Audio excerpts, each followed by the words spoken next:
Alright, what's up? Today we just got a brand new release of Beam from Lunacy Audio. I'm going to be going through this and just like testing out some of the new features. This one's a big update from the original Beam, so I'm really excited to use this because this is like, I found this really fun to play with and we got a lot of like interesting sounds out of this. I'm a really big fan of the concept of like multi-effects plugins and just being able to reach for like sort of that one thing and have multiple options on it. If you already own Beam, it's just included like as a free update, which is pretty cool. You get all of these effects that are included now as standalone plugins, which is like a huge workflow improvement. And then we also just got this new effect plugin and it's called Haze. It's like a mix of like a chorus, phase, and reverb. I'm going to try not to talk about it too much. We're just going to jump in and make something and sort of see what we can come up with.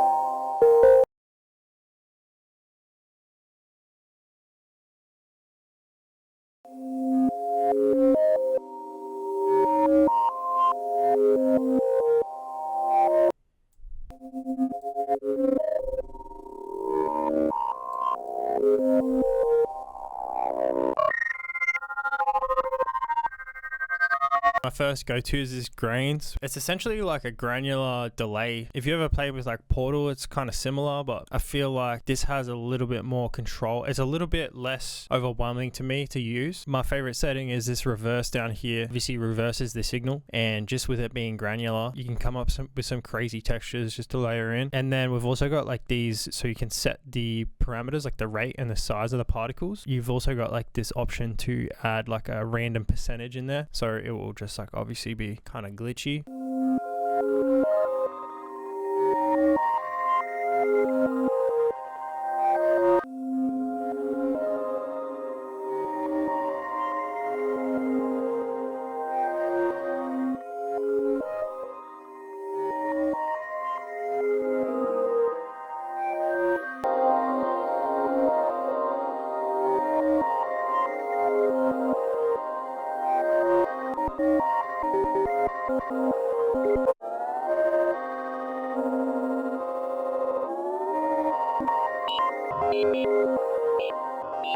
Obviously went with the space, but then after that I've gone with this time one. It allows you to like chop up the signal, shuffle it, repitch it. The melody that I came up with wasn't like amazing, but this can really just like turn something that's just like kind of average into something that's a lot more of an interesting idea. And then you'll see with like each of these plugins that I've just kind of stacked, I've just mixed them in at like 20%, and they're just adding a little bit more to what's already there.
Alright, so that's it for the video. If you want to get a copy of Beam, go check out the link in the description, or if you already own it, go and cop the free update. It's obviously a nice improvement on the first one. But yeah, that's it for the video. Appreciate you watching, and I'll see you in the next one.